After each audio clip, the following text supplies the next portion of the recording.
Morning TMC knowledge में आपका स्वागत है। आइए देखते हैं सामाजिक विज्ञान के अंतर्गत ये क्लास 9-10 के लिए हिस्ट्री का एक ये टेस्ट सीरीज है और ये हमारा 11वां टेस्ट सीरीज है। इसके पहले 10 जो है कि टेस्ट सीरीज का वीडियो इसके पहले अपलोड कर दिया गया है और आपको बताया गया था कि रुक्मिणी पब्लिकेशन की जो ये बुक हैं उसमें टोटल 11 सेट जो है कि दिए गए हैं, यानी कि 11 सेट जो हैं कि 4 विषयों के दिए गए हैं, यानी कि इतिहास के 11 सेट हैं और ये हमारा इतिहास का 11वां यानी कि आखिरी सेट है। इसके पहले 10 टेस्ट सीरीज का वीडियो ऑलरेडी अपलोड कर दिया गया है, आप हमारे प्लेलिस्ट में जा करके उन सभी वीडियोज़ को देख सकते हैं। तो ये प्रीवियस ईयर का पेपर है, यानी कि 26 देखिए यहाँ पे दिया हुआ है कि 26 अगस्त 2023 को बीपीएससी TRE 1 में जो पेपर हुआ था तो उसका ये पेपर है सोशल साइंस का और ये इसको 11वें सेट के रूप में रखा गया है। तो आइए इसे शुरू करते हैं और देखते हैं इसके प्रश्नों को और इसका सॉल्यूशन जानने का प्रयास करते हैं। पहला प्रश्न है कि सिंधु घाटी सभ्यता के प्रमुख नगर का नाम क्या है जिसका पश्चिमी एशिया से व्यापारिक संबंध था। यानी कि सिंधु घाटी सभ्यता के प्रमुख नगर का नाम बताना है जो चीन के साथ यानी कि पश्चिमी एशिया के साथ उसका व्यापारिक संबंध था। तो वो नगर का नाम क्या था, तो कालीबंगा, यानी कि कालीबंगा इसका सही जवाब होगा और जो कि राजस्थान में है, तो राजस्थान के हनुमानगढ़ जिले में है। तो ये प्रश्न भी आपको इसमें सेट में इसके पहले इस तरह के प्रश्न मिले हुए हैं, इसका ऑप्शन सी है। और नेक्स्ट है कि मोहनजोदड़ो से प्राप्त नर्तकी की मूर्ति जो मिली है वो किस धातु से बनी हुई है। तो देखिए उसमें कांस्य धातु से बनी है, क्योंकि हम जानते हैं कि जो हड़प्पा सभ्यता है वो कांस्य युगीन सभ्यता है, यानी कि वो उस समय जो है कि वहाँ के लोग जो है कि कांसा धातु से यानी कि जो उसका प्रयोग करते थे और उससे परिचित थे, जबकि लोहा या अन्य धातुओं को वो नहीं जानते थे, लोहा से वो परिचित नहीं थे और वो कांस्य युगीन सभ्यता थी। तो मोहनजोदड़ो से जो नर्तकी की मूर्ति जो प्राप्त हुई है वो कांसा धातु से बनी हुई है। और नेक्स्ट प्रश्न है कि सिंधु घाटी सभ्यता में किस जानवर की पूजा के प्रमाण मिले हैं। सिंधु घाटी सभ्यता में पूजा के प्रमाण मिले हैं, यानी कि किस जानवर की लोग वहाँ पे पूजा करते थे। तो कुपरदार बैल जो है कि वहाँ पे ये साक्ष्य मिला है कि उसकी पूजा होती थी। तो इस तरीके से सही जवाब इसका ऑप्शन ए है। और हम इसमें कह सकते हैं कि जो सिंधु सभ्यता थी, यानी कि वहाँ पे सिंधु घाटी सभ्यता में मातृ देवी की पूजा जो है कि प्रमुख रूप से होती थी और मूर्तियों के जो वहाँ पर जो ज़्यादा संख्या मिली हुई हैं, यानी कि बहुत अधिक संख्या में वहाँ पे देवियों की मूर्तियाँ मिली हैं। तो उस आधार पे विद्वानों का ये भी कहना है कि वहाँ पे मातृसत्तात्मक समाज हुआ करता था। नेक्स्ट प्रश्न यहाँ से देखते हैं कि ऋग्वेद में कितने सूक्तों का संकलन किया गया है। ऋग्वेद में कितने सूक्तों का संकलन है। देखिए ऋग्वेद में 1028 सूक्तों का संकलन किया गया है, लेकिन ऑप्शन में नहीं है। इस तरीके से इसका सही जवाब हम कह सकते हैं कि ऑप्शन ई होगा। और इसका 5वां प्रश्न देखते हैं कि किरातार्जुनीय किसने लिखा था। ये अगला प्रश्न है कि किरातार्जुनीय किसने लिखा था। ये ऑप्शन है भट्टी, शूद्रक, कालिदास। तो इसका सही जवाब है, यानी कि इसके लेखक जो हैं कि भारवी थे, जो कि ऑप्शन में नहीं है। भारवी इसका सही जवाब होता है, भारवी, लेकिन ऑप्शन में नहीं दिया गया है। इस तरीके से इसका सही जवाब है कि उपयुक्त में से कोई नहीं। और नेक्स्ट प्रश्न है कि वैदिक काल में प्रयुक्त पूर्व का अर्थ क्या होता था। वैदिक काल में जो शब्द यूज होता था पूर्व, यानी कि उसको हम दुर्ग के नाम से जानते हैं, यानी कि उसे दुर्ग दुर्ग को ही पूर्व कहते थे। और इसीलिए देखिएगा पूर्व यानी कि पुरंदर जो है, यानी कि दुर्ग का जो देवता होते थे, यानी कि पुरंदर इंद्र को कहा गया है। नेक्स्ट प्रश्न है कि ऋग्वेद में तक्षण किसे कहते हैं। तक्षण यानी कि तक्षण किसे कहते हैं, तो इसमें बढ़ई को तक्षण कहते हैं, यानी कि ऋग्वेद में। इसमें कुल 40 प्रश्न हैं इस सेट में, देख लीजिएगा। और मौर्यकालीन कांकड़ी किस धातु के बने सिक्के थे। मौर्यकालीन जो कांकड़ी जो हैं वो किस धातु के बने हुए थे। तो इसका सही जवाब है कि उसे तांबा धातु से बनाया गया था। और तांबे धातु से बने सिक्के को हम मासक भी जो है कि वो सिक्कों को कहा जाता था। और इस काल के सिक्के जो है कि चांदी और तांबे के बने होते थे। नेक्स्ट प्रश्न है कि विश्व का पहला गणतंत्र यानी कि जो वैशाली है उसमें किसके द्वारा स्थापित किया गया था। यानी कि वैशाली जो पहला गणतंत्र था विश्व का, किसके द्वारा स्थापित किया गया था। ये हमारा देखिए इसमें 9वां प्रश्न है। तो इसका सही जवाब है यानी कि उपयुक्त में से कोई नहीं, इसका सही जवाब है लिच्छवी गणराज्य की राजधानी वैशाली थी और विश्व का पहला जो गणतंत्र वैशाली में लिच्छवी के द्वारा स्थापित किया गया था, लेकिन ऑप्शन में नहीं है। इस तरीके से उपयुक्त में से कोई नहीं इसके लिए होगा। और नेक्स्ट है कि कौटिल्य का अर्थशास्त्र कितने अधिकरणों में विभाजित है? कौटिल्य यानी कि जिसे चाणक्य के नाम से भी जानते हैं, तो उसकी जो रचना है अर्थशास्त्र है उसे 15 भागों में यानी कि 15 अधिकरणों में विभाजित किया गया है और ऑप्शन ई इसके लिए सही जवाब होगा, उपयुक्त में से कोई नहीं। नेक्स्ट प्रश्न है कि इल्तुतमिश ने बिहार में अपना प्रथम सूबेदार किसे नियुक्त किया था? इल्तुतमिश ने किसे अपना जो है कि बिहार में अपना सूबेदार नियुक्त किया था? तो उसमें देखिए प्रथम सूबेदार जो है कि उसको बनाया था यानी कि मालिक जानी को, यानी कि उसने अपना सूबेदार नियुक्त किया था, जो कि ऑप्शन में कहीं भी नहीं दिख रहा है। इस तरीके से ऑप्शन ई इसके लिए सही जवाब होगा। और इसका 12वां प्रश्न देखते हैं। देखिएगा 11वें सेट का ये 12वां प्रश्न है कि बिरसा मुंडा का कार्यक्षेत्र कौन सा था? यानी कि बिरसा मुंडा जो है कि किस क्षेत्र में रहते थे? तो रांची इसके लिए सही होगा। और बिरसा मुंडा जो है कि एक भारतीय आदिवासी स्वतंत्रता सेनानी थे और धार्मिक नेता भी थे और लोक नायक भी थे एक तरीके से, और ये मुंडा जाति से संबंधित थे। नेक्स्ट प्रश्न है कि 1857 की क्रांति में बिहार के नेता कौन थे?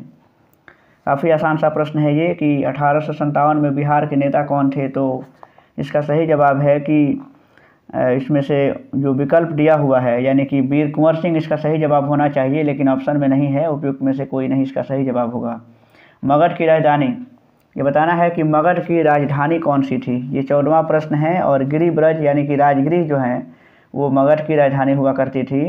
नेक्स्ट प्रश्न है कि उस स्रोत का नाम बताइए जिसमें पाटलिपुत्र के प्रशासन का वर्णन उपलब्ध है। पाटलिपुत्र के प्रशासन का जो वर्णन है वो किस जो है कि दस्तावेज में है? यानी कि इसमें सही जवाब है देखिए इंडिका।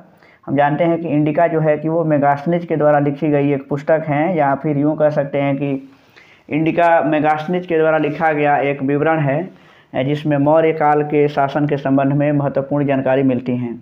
तो इस तरीके से सही जवाब है कि उसमें पाटलिपुत्र के प्रशासन का भी वर्णन मिलता है। और नेक्स्ट प्रश्न है कि मदद ए मास मुगल प्रशासन में किससे संबंधित था? मदद ए मास ये कौन सा विभाग था जो मुगल साम्राज्य में था? तो इसका संबंध जो है कि राजस्व मुक्त भूमि से संबंधित था। ये इसका सही जवाब है ऑप्शन यानी कि ऑप्शन बी है, यानी कि विद्वानों को दी जाने वाली जो राजस्व मुक्त भूमि थी उससे जो है कि ये मदद ए मास प्रशासन के से संबंधित था वो। और इसमें नेक्स्ट प्रश्न है कि इसका 17वां प्रश्न है कि पूना समझौता का उद्देश्य क्या था? पूना समझौता का उद्देश्य था यानी कि दलित वर्ग का प्रतिनिधित्व करना था। तो सही जवाब है इसका ऑप्शन बी है। और देख लीजिए 24 सितंबर 1932 को, इसका डेट भी है कि 24 सितंबर 1932 ईस्वी को अंबेडकर और गांधी जी के मध्य एक जो है कि एक समझौता हुआ था पूना में, जिसे पूना पैक्ट या पूना समझौता के नाम से जानते हैं। जंतर मंतर का निर्माण किसने किया था? ये नेक्स्ट प्रश्न है, जंतर मंतर का निर्माण किसने किया था? तो इसमें देख लीजिए जंतर मंतर का जो निर्माण किया गया था जयपुर में, वो महाराजा जय सिंह द्वितीय के द्वारा किया गया था। तो ऑप्शन में ये इसका ऑप्शन नहीं है, यानी कि ऑप्शन में जय सिंह नहीं दिया हुआ है। इस तरीके से उपयुक्त में से कोई नहीं इसके लिए सही जवाब है। और नेक्स्ट प्रश्न है कि वंदे मातरम के रचनाकार थे। वंदे मातरम किसके द्वारा रचा गया है? यानी कि बंकिम चंद्र चटर्जी इसके लिए सही जवाब होगा। और नेक्स्ट है कि क्रिस्टोफर कोलंबस 1492 में अमेरिका का महान खोजकर्ता किस देश द्वारा वित्त पोषित किया गया था? यानी कि उसे जो है कि किस देश के द्वारा माने कि उसे आर्थिक सहायता दी गई थी? यानी कि स्पेन इसका सही जवाब है। और नेक्स्ट प्रश्न यहाँ पे देखते हैं कि बोस्टन टी पार्टी इतिहास की महत्वपूर्ण घटना है, किससे संबंधित थी? तो अमेरिका के स्वतंत्रता संग्राम से इसका संबंध है। और 1773 ईस्वी में 16 दिसंबर 1773 ईस्वी में ये घटना हुई थी। नेक्स्ट प्रश्न है कि यहाँ से देखिए 22वां प्रश्न है कि अमेरिका के इतिहास में 4 जुलाई 1776 क्यों महत्वपूर्ण मानी जाती हैं? तो हम जानते होंगे कि उसी दिन अमेरिका को स्वतंत्रता की प्राप्ति हुई थी, यानी कि अमेरिका अपने को स्वतंत्र घोषित किया था। और अगला प्रश्न है यानी कि 23वां प्रश्न है कि फ्रांसीसी क्रांति के समय फ्रांस का शासक कौन था? यानी कि जो फ्रांसीसी क्रांति हुई थी 1789 ईस्वी में, उस समय फ्रांस का शासक जो है कि लुई 16वां था। और नेक्स्ट प्रश्न है कि औद्योगिक क्रांति के दौरान सूती वस्त्र उद्योग में क्रांति लाने वाली स्पिनिंग जेनी का आविष्कार किसने किया था? तो जेम्स हारगिव्ज ने इसका आविष्कार किया था। और 1765 ईस्वी में इसका खोज हुआ था। तो इस तरीके से हम अगला प्रश्न देखते हैं कि 1831 में यंग इटली मूवमेंट, जिसका उद्देश्य था गणतंत्र स्थापित करना, ये किसके द्वारा प्रारंभ किया गया था? तो देखिए ये जो 1831 में यंग इटली मूवमेंट जो शुरू किया गया था, तो ये शुरू किया गया था जिसका स्थापना ये जो है कि गणतंत्र की स्थापना करना उसका मुख्य उद्देश्य था। तो देखिए जोसेफ मेजनी के द्वारा इसे स्थापित किया गया था, जो कि ऑप्शन में कहीं भी नहीं है। इस तरीके से इसका अगला प्रश्न है कि जर्मनी के एकीकरण का वास्तुकार कौन था, जो रक्त एवं लौह नीति पर विश्वास करता था। रक्त एवं लौह की नीति जो अपनाया था यानी कि बिस्मार्क ने अपनाया था। तो इस तरीके से ऑप्शन सी इसके लिए होगा, यानी कि ऑप्शन बी, यानी कि ऑटो वन बिस्मार्क उसका नाम था। और नेक्स्ट प्रश्न है 27वां प्रश्न है कि सेकेंड वर्ल्ड वार जो हुआ था यानी कि नवंबर 1941 में अमेरिका के प्रवेश का मुख्य कारण क्या था।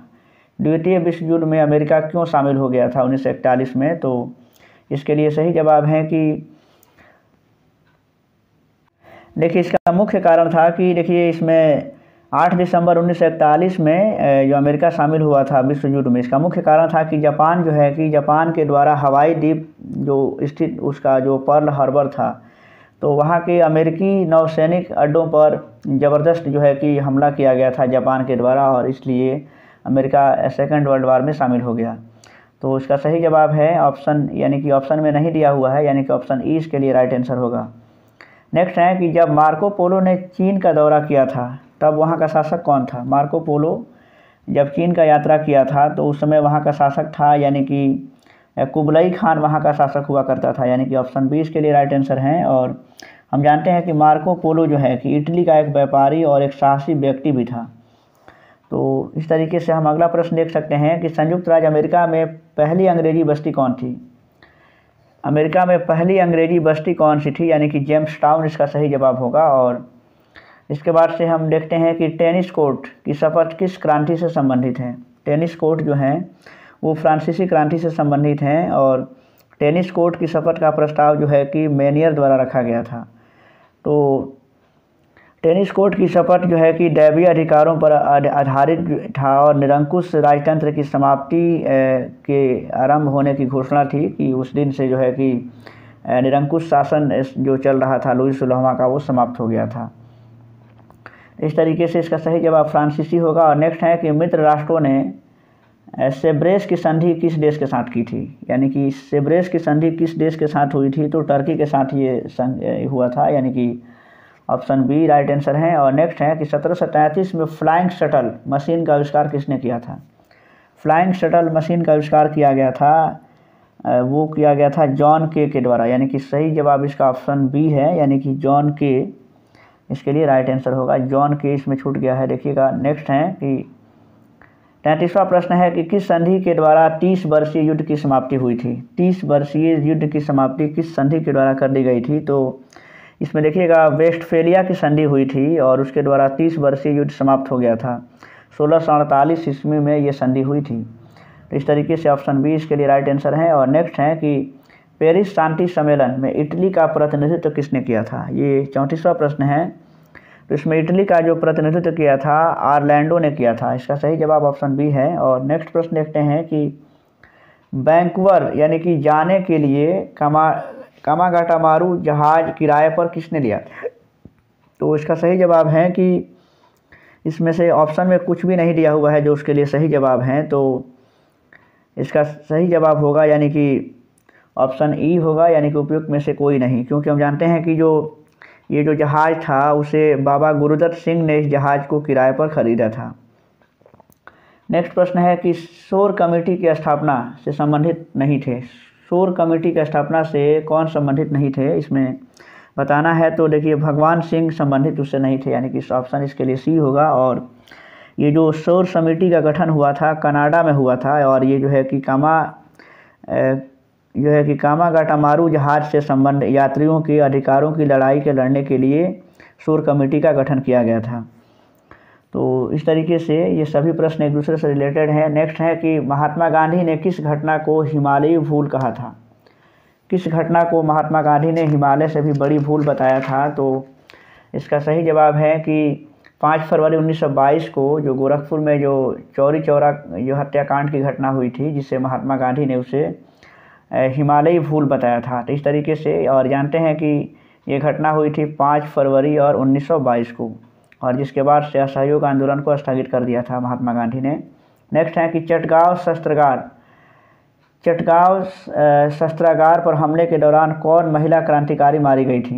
ये देखिए अगला प्रश्न है और इसमें सही जवाब है यानी कि प्रीति लता वाडेदार जो है एक महिला क्रांतिकारी थी जो इसमें मारी गई थी। नेक्स्ट प्रश्न इसका है यानी कि ऑप्शन ए सही जवाब है। और इसका नेक्स्ट प्रश्न है कि इनमें से कौन क्रांतिकारी काकोरी कांड से संबंधित नहीं था। तो इनमें से कौन काकोरी कांड से संबंधित नहीं था, तो इसके लिए सही जवाब है कि काकोरी कांड से संबंधित इसमें से कौन नहीं था। ये प्रश्न जो है कि कई बार आ चुका है, आप विभिन्न सीट देखिएगा इसमें मिलेगा आपको। इसका सही जवाब है यानी कि प्रफुल्ल चौकी का संबंध जो है कि वो ट्रेन कांड से नहीं था जो काकोरी में हुआ था। और अब काकोरी कांड का नाम भी बदल दिया गया है, आपको जानना चाहिए कि उसका नाम हो गया है अब यानी कि काकोरी ट्रेन एक्शन। अब इसका आखिरी प्रश्न है आज के लिए कि 1 नवंबर 1913 को गदर का पहला अंक किस भाषा में प्रकाशित हुआ था। तो इसको देख लीजिए और इसका सही जवाब है यानी कि इसका सही जवाब है कि इसका सही जवाब उर्दू है यानी कि गदर का पहला अंक जो प्रकाशित हुआ था वो उर्दू भाषा में प्रकाशित हुआ था।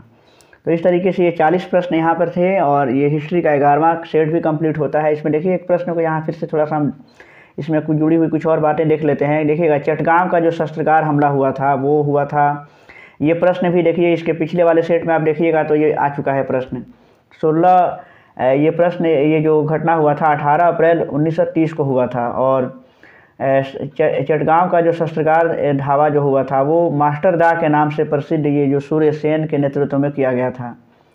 तो इस तरीके से हम देखते हैं कि हमारा ये इतिहास का ये 11वां सेट कंप्लीट होता है। इसके बाद हम ज्योग्राफी, इकोनॉमिक्स और पॉलिटी के सेट लेकर आएंगे और 6 to 8 के लिए सामाजिक विज्ञान के भी अभी वीडियो को अपलोड करना है। तो हम उम्मीद करते हैं कि आपका पूरा सहयोग मिलेगा और आप चैनल को और आगे बढ़ाइएगा और वीडियो को लाइक कीजिएगा, शेयर भी कीजिएगा और अपने सुझावों को कमेंट के रूप में दीजिएगा।